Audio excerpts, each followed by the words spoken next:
wonderful blessing of having an office talagang here in downtown Davao. The company has only been open 6 months and yet we're all the way in Mindanao na. Can you imagine? Yes. Grabe si Lord, nakakalula. In fact, nag-uusap kami ni Ana kanina, nandun kami nagpipicture kami sa malaking sign nyo. And sabi ko, grabe best, nakaka-proud. Di ba? Sobrang overwhelmed. Iyakin talaga ako. Pasensya na kayo. Nakaka-overwhelmed talaga na. Ilan years na ba tayo nagkakilala, Bes? 2014. 2014. In 2014, sa ibang company kami, ang dami namin hinanakit, alam niyo yung mga gano'n na pinagdaanan and everything. Pero, totoo pala yung sinasabi nila sa Bible na yung baptism of fire. Thank you, Bes. Di ba yung kailangan dumaan ka talaga minsan sa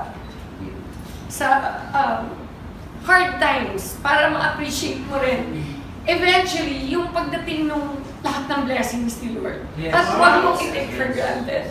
Yes. Mag-share lang ako ng konti. Sorry ha, sobrang emotional talaga. Ay! Whew! Time out! Okay, in year 2000, 2001, na-diagnose po ako ng breast cancer. Stage 2, right breast. Nakikita niyo, buo na ulit. Pinabelo ko na yan. And in 2001, stage 2 ako, I had to remove a large part of my right breast kasi nandun yung tumor. And sinabi po sa akin na cancerous siya. And 30 years old pa lang ako noon. So ang feeling ko, ang bata-bata ko pa, mamamatay na ako. Diba? Alam niyo siguro yung fear, lahat tayo, meron tayong fears. Pero yung, imagine niyo na lang yung worst fear niyo, i-magnify niyo by 1,000,000%. Ganon siguro yung dumating na fear sa buhay ko. And yet, at the time, because I was already Christian, which is why it's so important na talagang may relationship tayo kay Lord, is because pag dumating yung mga pagsusubok sa buhay natin, kahit na meron possibility na we won't make it, diba? There's a possibility na kunin na nga tayo ng tuluyan ni God, at least meron kang peace of mind deep inside na kahit ano pa mangyari, alam mo kung saan ka pupunta. Alam nyo, that gives you so much peace. And in spite of all the fear and all of that, talagang nagpursige. I prayed so hard. Sabi ko, Lord, kung trial lang to, kung may dahilan ka, kung may purpose ka para sa akin, why I am going to go through this journey, kasi everyday naman sa buhay ng tao is a journey until makarating ka na sa iyong dapat puntahan, which is either heaven or hell. Diba? And for us, hopefully, it is heaven, all of us. And during that journey, I prayed so hard that He would show me the reason why He allowed that to happen in my life. And that is when, after my first chemotherapy, where I lost all my immune system, ang average po ng immunity ng white blood cells sa katawan ng tao is between 15 and 20,000. Ang akin po, bumagsak ng negative. As in, walang-wala na. Ubos. In fact, so much so na kapag may pumasok na nurse na may sipon or nanggaling sa isang restaurant na meron siyang hinawakan na bagay na may virus or whatever, pwedeng ipasa sa akin, for sure I'll die. It was that bad, my immune system. Naka-reverse isolation po ako sa hospital, which means naka-bubble. Yung kama ko, naka-plastic siya. So, bawal kahit anong virus na makapasok po dun sa room ko. Kasi my health was so detrimental na even somebody na kakatawa man na nagkulangot sa labas at pumasok sa kwarto ko, pwede na akong hawaan ng whatever virus at mamatay ako. It was during that time that I begged my doctor to allow me to have a laptop. Kasi, imagine niyo, kunyari, itong stage na to, naka-cover ng plastic. Okay? At ako'y nasa loob, in a bed. Ano magagawa mo doon? Wala. Sabihin mo, can I borrow a book? The book, they don't know where it came from. So, they don't know kung may nag-handle na may virus. So, bawal. Can I watch TV? You cannot watch TV kasi, alam nga, ipasok nila yung TV sa loob ng bubble mo. So nothing, bawal lahat. Ang pinag-pray ko talaga, Lord, bigyan mo naman ako ng laptop. Kahit ano lang, para meron akong nagagawa sa loob. And they had to buy a brand new sealed laptop and give it to me inside. It was a nurse that came, she was naka-rubber outfit. Alam mo yung mga uniform ng nurse, di ba? Blue. Pero ito, yung nurse ko, naka-blue pa rin siya, pero rubber yung uniform niya. Okay? As in plastic na makapal. Yun ang suot niya. Pinasok niya, naka-seal yung laptop, binuksan ko. Fortunately, may outlet sa loob ng bubble ko. So, nakapag-laptop na ako. And that's where I started to research for myself. What is cancer? How can I help my immune system? Lahat ng kinocomplain ko sa doktor, alam niyo, pag nagkikimo kayo, may 100 problems that come with it. Sabi nila, chemo is supposed to cure your cancer. But they don't tell you that it kills your immunity. Okay? 100%. They don't tell you that one of the major side effects is pounding headaches every day. So, di ba habang nagagamot ka for your cancer, binibigyan ka naman ng ibang mga problema. So, pag nag-complain ako ng masakit ang ulo ko na para akong may migraine, magdadala ulit another gamot. Na yung another gamot naman na yun, nakakasuka.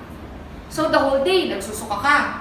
Okay? Tapos, bibigyan ka naman another medicine to cover naman din pagsusuka. So, ano siya? Para siyang domino effect. Until I really thought, there has to be a natural way. Kasi puro gamot, puro pharma ang binibigay sa akin. Eventually, ang naisip ko, my God, magsasuffer sobra yung liver ko and my kidneys. Puro gamot ang binibigay. How will I be able to heal even if I overcome cancer? Okay? What about the rest of my body? What about my kidneys and my liver and my heart, which has gone through so much because of the chemotherapy? How am I going to recover from that? That's when I started to do all the research online. How to boost your immunity naturally. And you know, honestly, it's amazing. Ang daming ways na mag-boost ng immunity natin naturally. Sleep is the #1 way. You have to rest. Okay? Sinasabi nila, the only time your body heals is when you are sleeping. Did you know that? Di ba, iniisip mo, relax, beach, okay yan, di ba? That doesn't matter. You can relax in the beach. That's enjoyment. That's not healing. Healing is sleeping. It is so important. But there are other ways you can help with products like our barley. Ang daming product na pwedeng gamitin. But did you know, the #1 in the whole world that God created Himself is barley. Yes. Kaya process of elimination, isa-isa kong ni-research yan. Imagine, I had 9 months in that bubble to discover what God really created. That is the best for our immune system. And during the time, you have to remember, di ko naman alam na someday I'll be standing in front of people like you. Ang purpose ko lang during the time is for my own healing. Yun lang yung focus ko na, okay, so kung ginagawa mo yung research and yung training of your own knowledge for yourself, it doesn't matter about anybody else at the time. Gusto ko lang mahila ko sa sarili ko. Okay, so that's how I focus my research. What will help me? You know there's a saying, knowledge is power, correct? So, you have to become knowledgeable. You guys this is now your business.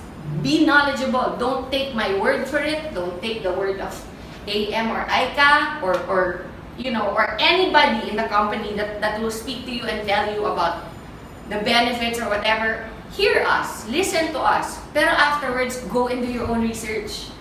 Kasi knowledge nyo yan. Knowledge nyo yan and that is your power. And that is what I did. Through my own research and my own readings, I realized, isa-isa, malunggay. Wow, taas ng ano niyan. Healing powers niyan. Okay? Yung ampalaya, taas din ng healing powers niyan. Guyabano, wheatgrass, but above them all is barley. Above them all. It's so amazing kasi yung highest niyan, next to barley, is wheatgrass. And yet yung wheatgrass is only half as powerful as barley. Half! So everything else is below that. Berries are very high also. Okay? Pero the best way to boost your immunity is through barley. And so, since alam ko na kung anong barley, kung ano yung pinaka-best way to boost my immune system, next step, aling barley. Daming klaseng barley from all over the world. Okay, meron India, may China. Actually, barley can be grown in any cold country. May US, okay, everywhere. New Zealand. The best is from Australia. And only one place in Australia grows barley. Why? Because the weather, the soil, the way it is planted and harvested, the way it is treated in the plant, so that the integrity and the purity of the product itself, of the plant itself, is contained 100%. So pagdating po sa packaging natin, everything, until it gets to your table, until you open it and put it in your glass, it is still 100% there, as if it was the day they harvested it itself. That is how amazing our barley is. Now, how does barley affect people? We're not a pharma company. We don't do a million tests. We believe in what God says. He promises certain things, and try it. What have you got to lose? For me, I was already in the hospital. Nasa hospital na ako. Lahat ng sinasabi ng doktor, ginagawa ko na. Lahat ng gamot, tinetake ko. And yet, bakit? Hindi nila ako mapagaling the way nag-recover ako nung nag-barley ako. Yes. Kaaway ng mga doktor ang mga natural products. I have to be honest. Because they don't make money from natural products. That's the beauty of I Am. I Am has made it available to you so that you can make money from natural products. You know, during my first chemo, I was in that bubble. I was thinking already things like, pag namatay ako, kamusta kaya yung anak ko? Sino mag-aalaga? All the things that you don't think about when you're 30. And I was already thinking, and accept ko na, okay naman daddy niya eh, kahit ibalay kami. Mapapalaki niyang mabuti yan. Andiyan naman mama ko, my sisters, di ba? Little did I know that God had a plan. That someday, what now? That was 2000. 17 years later, I would be here with you. Yes.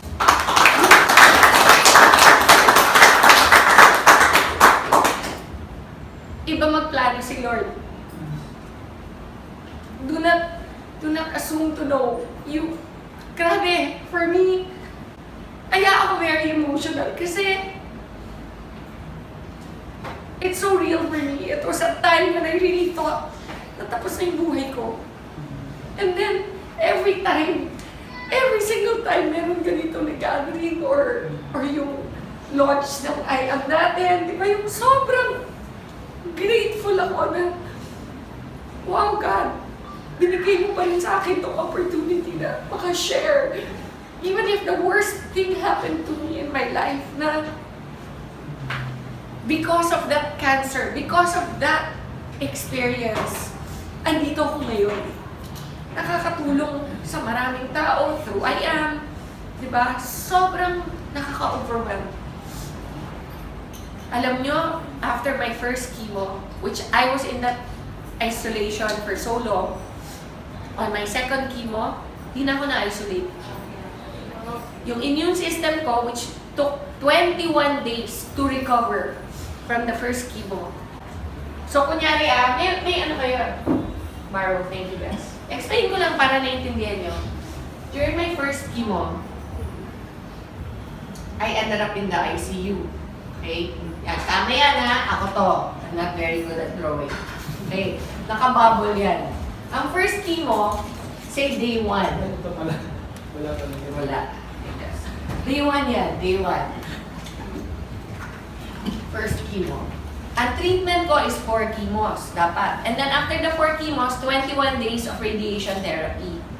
So on day 1 of my first chemo, the doctor already told me na You have to recover. Your white blood cells will be wiped out. It's natural, sabi niya.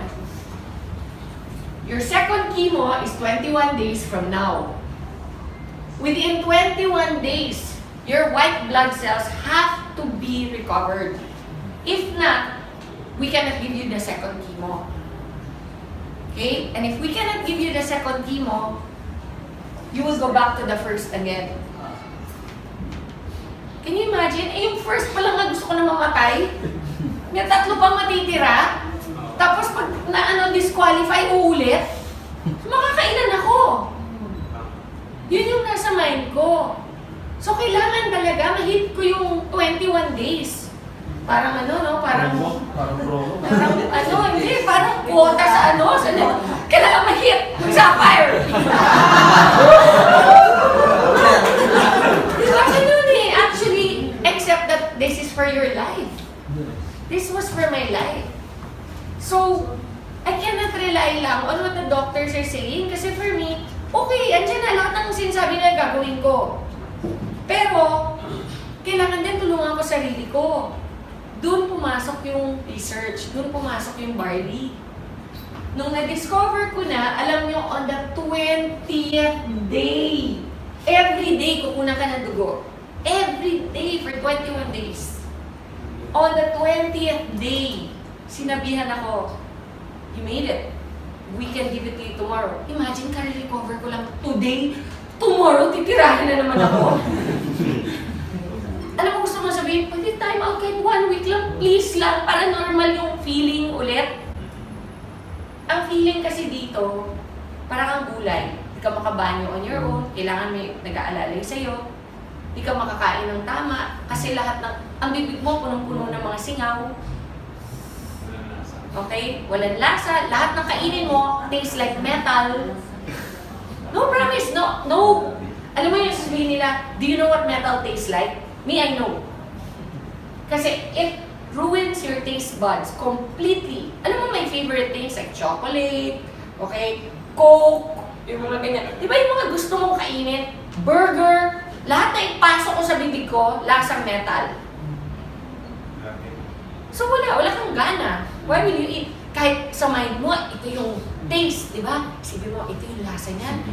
Bibili ko niyan. Pagdating sa'yo, hindi yun yung lasa. Yun yung side effects ng chemotherapy. So I made it to my second. By then, imagine, 20 days na ako nagre-research.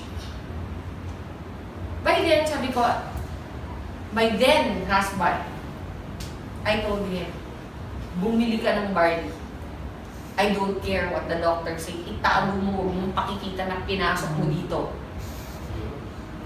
So, naipasok. I kept taking it. Alam mo, on my second chemo, it took me 4 days to recover. Wow. 4 days.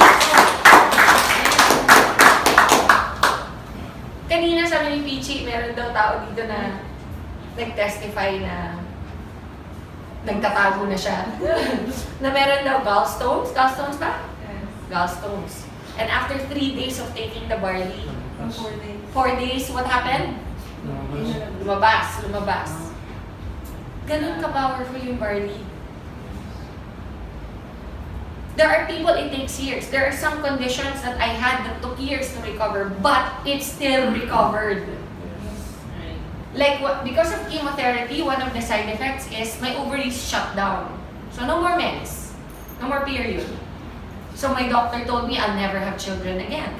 And I only had 1 child back then, si Lexi. She was only 6 when I got diagnosed.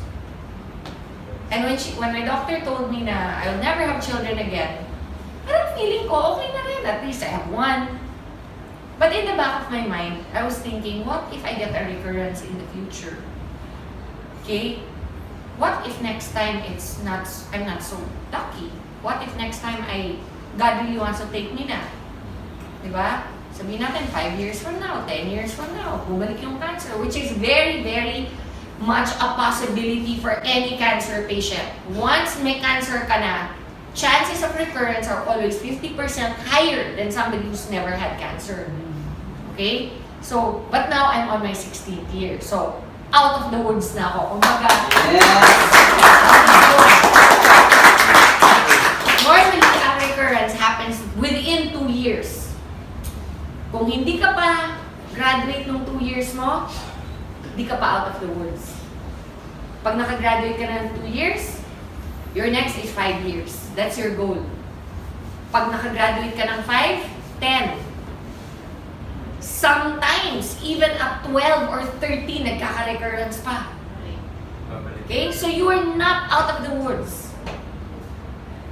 For me, it's been 16 years. Wow. Plus, why do I know I am cured? Because my cancer, the one that I had, was called Rh positive. Rh positive is, it feeds on estrogen. Ang nagpapakain sa cancer ko is estrogen sa katawan. Eh di ba nagkaanak ako ulit? After 3 years, yan 3 years akong umiinom ng barley from day 1. My period came back. Wow. 3 years! So that just goes to show, some things it will fix in 20 days. Some things it will take years. But no matter what, if you're consistent and you drink it regularly, it will be fixed.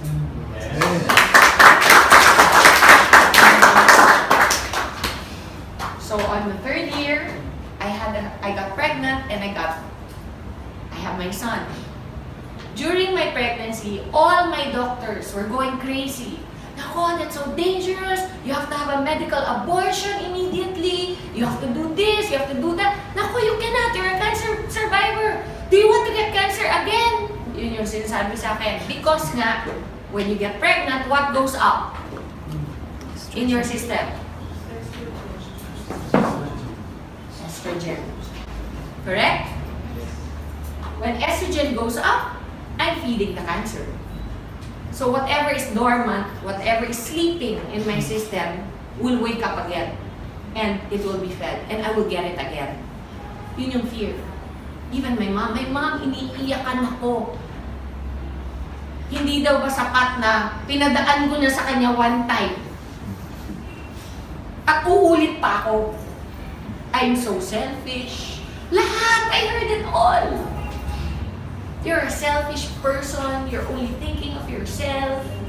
Lahat yan, sinabi sa akin. But you know, I knew, in my heart, I knew, God will not allow this if there's no purpose. Yes. Yes. And you know, now my son is 12. Imagine he's 12. What if I had an abortion? He'd not be here. Yes. You know? And he brings everybody so much joy. Not just me, my mom, my daughter. And you know, when I found out I was going to have another child, you know, I knew in my heart it was going to be a boy. Hindi ko pa alam yung sex. Pero in my heart, I knew God promised. He said to me, you're gonna have a son. You know, from the day that I knew I was pregnant, alam ko lalaki. And I knew also that, you know, I was reading Malachi because I have so many testimonies about tithing, some other time regarding tithing. But in a nutshell, when I went to the States and I found out I was pregnant, I had no money. None. But I was always a very faithful tither. Tayo, nagpapayaman, di ba? Like what Pastor said earlier, it all belongs to God. All of it. Pag 10 pesos lang ang pera mo, easy no to give 1 peso. Pag 100 pesos, easy to give 10. Pag 100,000 na, madali pa bang magbigay ng 10,000? Or, pag 1 million na, kaya mo magbigay ng 100,000? Harder, di ba? Why? It's relative.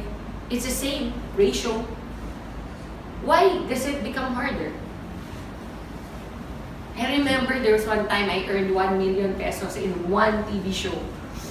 I went to church. Andun si Connie Reyes. Naka-ready na yung check ko ng time. Pero, hindi ko mabigay sa church. Sa Victory. Lumapit ako sa kanya, sabi ko, Connie, I made na the check. Parang I can't give it. It's heavy in my heart. Sabi ko, parang ang bigat ibigay. Sabi niya, come on, Ton. Sabi niya gano'n. So, alam mo yung hawak ko yung, ito yung cheque ito. Here, Con. Baka mo. Ginaganyan na. Ipaganyan na ako sa kanya. Promise. Alam mo, she reminded me, sabi niya, you cannot outgive God. Yes. Yes.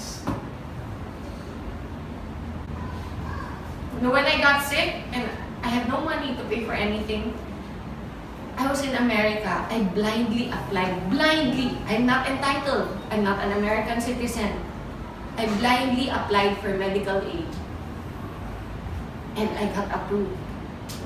My entire treatment was free. Woo! And you know what? I remembered that moment that I gave that check to Connie. Yung bigat ng pag-release nung alam mo yung envelope natin, sabi ko, hirap talaga, hirap i-release yun. Pero I'm so grateful that I did because at the time when I needed help, God was there. You know, I calculated how much it would cost. 5 million to 3. What I got in pesos, $100,000 is what it would have cost. Back then, it was 5 million. Ngayon siguro, doble na yan. But I didn't pay for anything. Even my yung maintenance ko every day, yung tawag nilang tamoxifen. Normally, one tamoxifen is $100. And I have to take one every day. You know how much I was paying? $1 for each one. You cannot outgive God. So, okay lang na magpayaman. But don't forget what Pastor said. The money isn't ours. We're only stewards. So, ayan, sidetrack tuloy ako.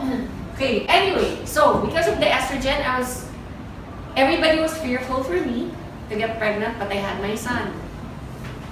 And he's completely well.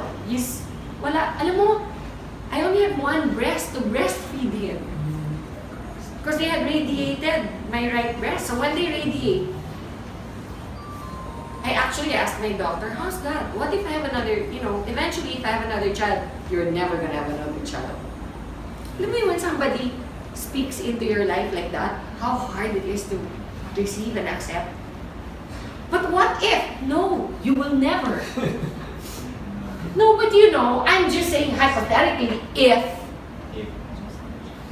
Don't do that to yourself. It's never going to happen. Ang kulit talaga. Alam mo yung ganun ang demonyo eh. Ganun ang demonyo. Promise, they steal and they lie. They steal your joy. And you don't let them. And even though he probably was an atheist, I looked him straight in the eye and I said, I rebuke that in the name of Jesus. I will have another child. And when eventually I got pregnant, 3 years after, I was already here. I was so excited, I called him. My oncologist in the States, I called him. Hirap pa get through. Dami, the oncologists in America are one of the richest because people get cancer all the time. So they always have patients. It's a business. Normally, they don't even know you. They don't remember your name sa dami. Pero ako, natandaan niya. Kasi number 1, I'm not from there. I'm from the Philippines. Number 2, maganda ako eh. What can I say? Diba? I must have made an impression. Diba? Number 3, which is probably most likely the reason why he remembered me, I was his youngest patient. Okay. I was only 30. Most of his patients are 60, in their 50s, ganyan. Siyempre, siguro tuwing ako yung papasok sa office niya, happy siya. Hindi masyonda yung pumasok, di ba? Hindi Jurassic. So, nagkaroon kami ng banter nung aking doktor. And I called him. When I called, I got his secretary, and the secretary said, "Oh, who is this, please?" Sabi ko, "This is Maritoni from the Philippines." "Oh, one moment, please." Ang bilis, sumagot yung doktor ko. Sabi ko, "Hi, Dr. Cooley, do you remember me?" Sabi niya, "How can I forget my beautiful patient?" Sabi niya, "What is something wrong? Are you having a recurrence?" Kasi normally, tatawag ka lang muna sa doktor mo kapag nagkaroon ka ng problema ulit, di ba? Sabi ko, "Oh, no, I'm perfectly fine, thank you very much. But I just wanted to call you because I remember how you told me I would never have a child again. And I just wanted to share the good news with you that I'm going to have another child." Those were my words. I'm going to have another child. There's silence on the phone, no? And then he goes, "Well, you know what? I'm really glad you decided to adopt." Ganon siya ka-certain that I will never be pregnant again. So I said, no, Dr. Cooley, you don't seem to understand. I'm pregnant. Again, silence. Tagal. So, are you there? Are you still there, Doc? Sabi niya, no, that's not possible. Sabi niya sa akin. Sabi ko, "No, Doc, I'm pregnant. And I'm gonna have a son." Kasi by that time, alam ko na, no, I was already mga 4 months pregnant. And he said, "Oh, no, wait, what did you do?" Sabi, "What did I do? Oh, I had sex."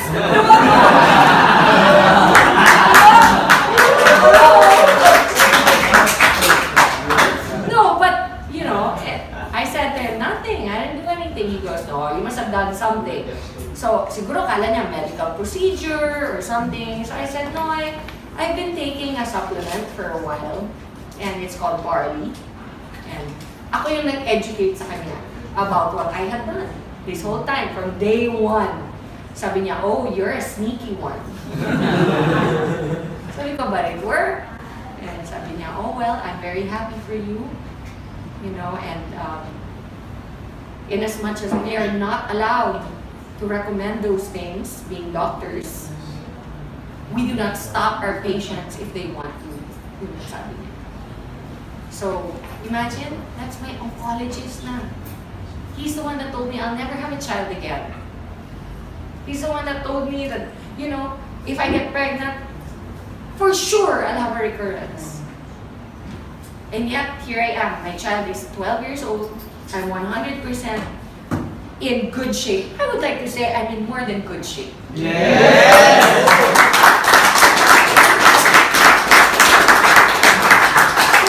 Sinishare ko lang to para malaman niyo kung saan nag-umpisa yung barley natin. It has come a long way. When I first met AM, you know, and he told me he was interested in the barley, parang protective pa ako. Di ba yung parang ayokong i-share? Kasi parang ang feeling ko, baby ko to eh. This is my baby. This is what helped me survive. And then after a year of friendship that developed between us, I could feel where his heart was. And I knew that his purpose was aligned with mine, which is that we want to help people. We want to help people get better. We want to spread the love of God more than anything. And one of the ways, ironically, is through one of the toughest things I've ever had to go through in my life. And something that I discovered during that time. So, you know, it is an honor and a blessing to be able to provide the barley that helped me to I Am Worldwide. So do not ever, I mean, if you have any questions, we're always available to let you know. You know, I always encourage also members. Kasi minsan may mga nagpa-private messages sa mga social media accounts ko. Simple things like, pwede ba ang barley sa diabetic? You can Google that. I am not your only source of information. Tama lang. Okay? It is in the internet. That's why I am proud to tell you, grabe ang galing ng barley natin. Kasi hindi lang po sa akin dapat manggaling yung bilib ninyo. Ako lang po ay testimony. This thing that you see in front of you is the reason why I'm living proof that it works. Okay? But go and do your own research. Find out. Maybe, mas may alam pa kayo eventually kaysa sa akin about what barley can do. Diba? You know, I've had people take barley, come up to me and say, "Hoy, alam nyo, yung anak ko, congenital ang heart disease niya, ganyan-ganyan." And then, we just kept giving barley and eventually it healed. I didn't know that barley could do that. Kasi I'm not naman a doctor or a nutritionist. I'm just a person who took this beautiful gift of God and it worked for me. And that's why I want to share it. I want to let you all know that we are here to support you in every way. It will not only give you great health, it will give you great pockets. Yes. God bless you everyone. Thank you.